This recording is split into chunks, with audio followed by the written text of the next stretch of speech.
થરાદના રામપુરા ગ્રામ પંચાયતના સરપંચને સસ્પેન્ડ કર્યાની ઘટના સામે આવી છે। ગૌચર જમીન ઉપરથી દબાણ ન હટાવી તંત્રની આંખોમાં ધૂળ નાખતા સરપંચ સામે કડક કાર્યવાહી કરવામાં આવી છે।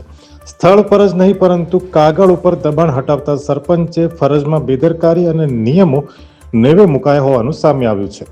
થરાદના રામપુરા ગ્રામ પંચાયતના સરપંચ સીતાબેન ભાવપુરી ગોસ્વામીએ હોદ્દા ઉપરથી દૂર કરવા જિલ્લા વિકાસ અધિકારીએ આદેશ કર્યો છે। સત્તાનો દુરુપયોગ કરાતા મહિલા સરપંચને પદભ્રષ્ટ કરવામાં આવ્યા છે। ગ્રામ પંચાયત હસ્તકની જમીન ઉપર પાકા મકાનો, દુકાનો, ખંડાની ફેક્ટરીઓ તેમજ વાવેતર માટે દબાણમાં યથાવત રહેતા સરપંચ સામે કાર્યવાહી કરવામાં આવી છે। ગૌચર જમીન પર દબાણ હટાવવામાં નિષ્ફળ સાબિત થતા ડીડીઓએ સરપંચ વિરુદ્ધ કડક કાર્યવાહી કરતા સમગ્ર પંથકમાં ફફડાટ ફેલાયો છે। જોકે સરપંચ તો હટ્યા પરંતુ તંત્ર હવે સ્થળ ઉપરના યથાવત રહેલા દબાણો હટાવશે કે કેમ એ તો આવનારો સમય જ બતાવશે। અહેવાલ અરવિંદ પુરોહિત, વાવ, થરાદ।